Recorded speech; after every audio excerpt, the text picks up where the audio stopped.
Hoje vamos fazer uma coisa um pouco diferente. Vamos aprender como se faz um péssimo filme. E o nosso estudo de caso é bem interessante. Eternos, da Marvel. Como que um filme de um dos estúdios mais bem-sucedidos da história do cinema pôde errar tanto a mão? É o que a gente vai descobrir. Pois é, parece mentira, né? Vindo da Marvel Studios, que é uma verdadeira máquina de fazer sucesso. Esse dado por si só já é de cair o queixo.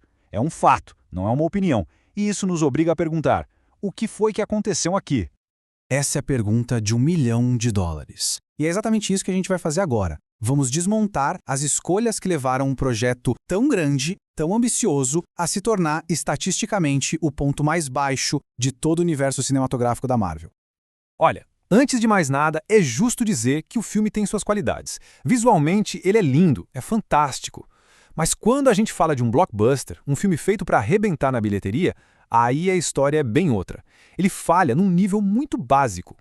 E é aqui que a gente chega no ponto principal. A falha de Eternos não é uma questão de gosto, de gostei ou não gostei, é uma questão de estrutura. O filme simplesmente ignorou algumas regras fundamentais que fazem essas histórias funcionarem para milhões e milhões de pessoas.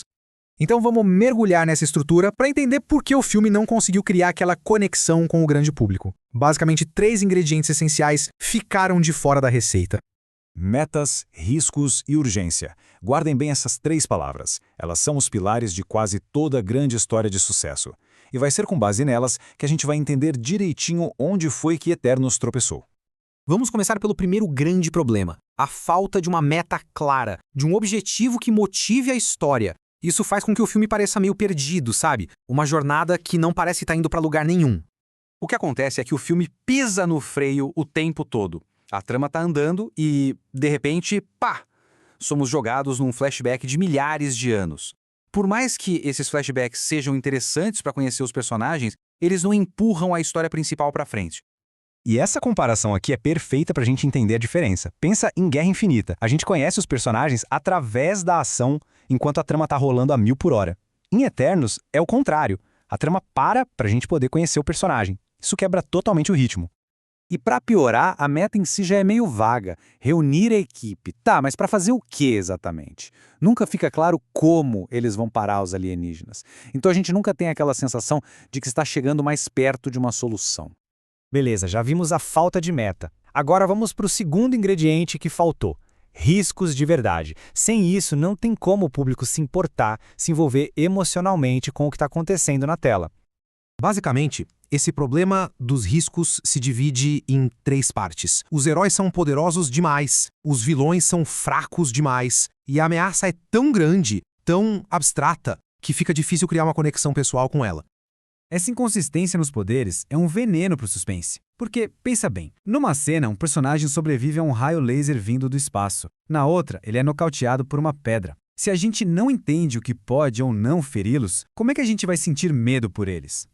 E essa tabela aqui, nossa, ela deixa tudo cristalino. Em Ultimato, o que nos prende não é salvar o universo. É salvar o Peter Parker, é torcer pela família do Gavião Arqueiro. São riscos pessoais, íntimos. Já em Eternos, o risco é salvar 7 bilhões de estranhos. É um número, não uma emoção. E chegamos ao terceiro e último pilar que desabou: a completa falta de urgência.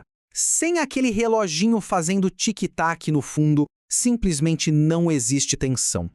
Essa linha do tempo aqui é quase uma piada, né? Se da primeira vez os heróis levaram milênios para lidar com o problema, por que agora o público deveria sentir que o tempo está acabando? Não transmite pressa nenhuma.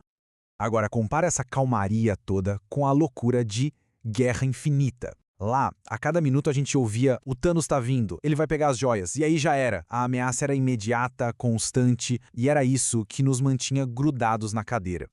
O filme se sabota nisso. Tem momentos em que os personagens que poderiam voar simplesmente param para comer ou ficam esperando dentro de um avião. Se nem eles parecem estar com pressa, por que nós, na plateia, deveríamos estar? Então, juntando tudo isso, qual é a grande lição?